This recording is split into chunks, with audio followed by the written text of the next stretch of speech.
What's going on, guys? I'm Aaron from PhoneDog.com, and NVIDIA's Tegra 2 processor is finally available on the market in a smartphone. The Motorola Atrix 4G out of the market right now, $199.99. If you buy the laptop dock, that kind of sets it up as a mini laptop, if you will, it's $499 out the door for everything. Otherwise, if you go back in the next day, it's $499 for the laptop by itself. So you kind of have to make that split decision as to whether you want the laptop at the point of sale or if you want to pay more in the coming days and weeks after you've tested the device a little bit. But it's a cool device, 1 GHz NVIDIA Tegra 2 processor, dual core, Android 2.2 with Moto Blur, 5 megapixel camera, HD capable on the video front facing camera as well, 4-inch QHD display. It's loaded and it's $199, so it's right in that sweet spot. Is it the device to have, or should you go with the Inspire, or should you wait for the Thunderbolt, or some of these other devices that are coming out in the first half of 2011? Well, we'll find out in the review. First, special thanks to our friends at Best Buy Mobile. They've given us 2 of these so we can give them away to you in the One Paw Bandit game. When you go in to get this, you don't have to deal with rebates, messy paperwork. You walk out the door paying $199. Enough of that. Let's get into the review. I actually want to show you how the Biomet Scanner works because it's a pretty cool little feature on this device. Let's go to location and security. We're going to set up a screen lock. We're going to do a pattern, a fingerprint. We're going to enroll those. And our PIN, it offers you the opportunity to set up a backup PIN. It actually doesn't give you the opportunity. You have to set up a backup PIN. So if for some reason your fingerprints don't swipe, you can always enter that PIN as a backup. So let's see, 3 and 8 swipes. So let's do the right hand fingerprint. Swiping down, swiping down, swiping down. So it read my fingerprint 3 times, so I guess brings the average of that. And let me switch it over to the left hand. Swipe down. Nope, swipe was too short. Good swipe.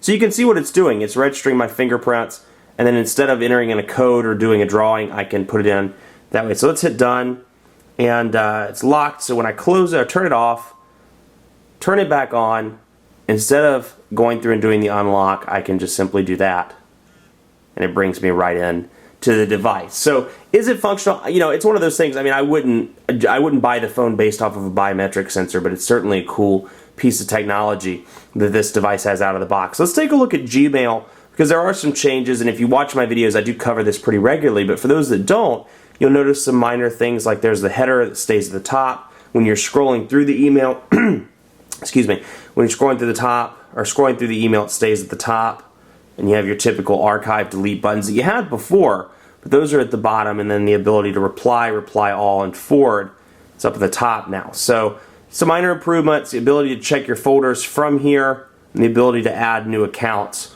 from the top as well. So one of those things, it makes it a little bit more easier to replace, or it makes it easier to pull from Outlook, and you kind of transition from Outlook to Gmail, or transition from your old mail account and email over to Gmail. Definitely a functional application. Just to have a look at the camera, it's a 5 megapixel camera, as I said, and picture quality to me has been better than Motorola's 8 megapixel camera offerings. It seems like they've made some improvements to this device as opposed to some of the past Motorola devices. Now, it doesn't have a physical camera button, and you know how much that annoys me, but when you press and hold the shutter button, the electronic shutter button rather, take the picture.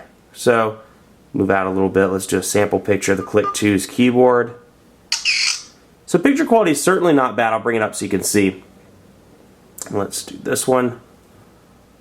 And picture quality, definitely doable. You can easily make out the keys. The silver on the hinge looks good.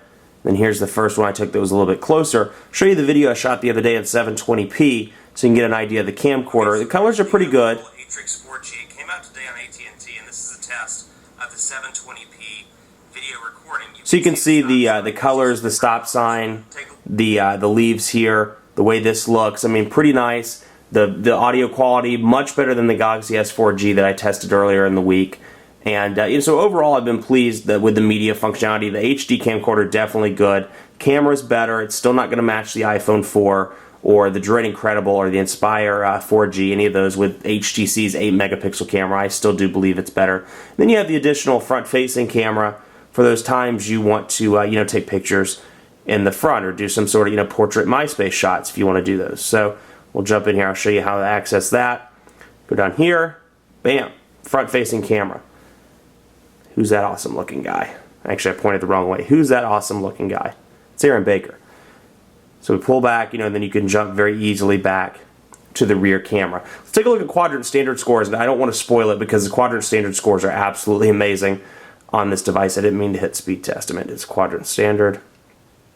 Absolutely amazing. And while that's running, I'll talk a little bit about call quality. I did use this device, threw my SIM card in, used it as my device, and have been using it since Tuesday when the device launched. And I've been very impressed. I mean, call quality, the earpiece is absolutely fantastic, minus those issues. I mean, the thing that really turns me away from this device, for my personal use at least, is the lag. I mean, the occasional lag in terms of the unlock screen, in terms of the keyboard. It's minor things like that that frustrate me over time. It may not frustrate you. You may not even notice it on your device, but it was certainly, troublesome for me. Otherwise, call quality is fantastic. Data speeds are fantastic. My callers heard me very well, reported awesome results on their end. And battery life is been surprisingly decent. I mean, it has a bigger battery. It's just over 1,900 milliamps. So it's a nice large battery to get you through the day. And in my testing, at least, by the end of the day and going into day 2, I was at 20%. So with moderate use, you are able to make it through the day in most cases. So pretty impressed that even with a Tegra 2 processor, that bigger battery compensates for it. Here's the score, 2,086, and that's actually the lowest score I've seen on this device, 2,086. I pulled a 2,700 score the other day. It averages between 26 and 2,800. So fantastically fast. I mean, the Inspire in comparison is 1,800, between 1,800 and 1,850. So very fast device. And I've been impressed. Let's take a look at speed test before we sign off. All right, let's load this sucker up, begin the test, and get an idea. Now, like I said, I haven't been getting HSPA plus speeds, at least nowhere near what they should be, in my opinion. That said, AT&T's 3G is pretty decent around here, so the HSDPA speeds, about 2.2 kilobits per second, or megabits per second on the upload. A little bit slower, but this gives you an idea, and we'll see the results in just a second after this. 2.2 megabits per second, 330 kilobits per second on the upload, and I forgot that I wiped the device, so there are no results at the moment other than that one. Let's do a second test just to get an idea. But, obviously I should be in the 5 to 6 megabits per second range at least, and I'm not yet, leading me to believe that HSPA Plus hasn't been turned on yet. I mean, usually we're the first market. Actually, for HSPA, we were the first market in the nation to get HSPA.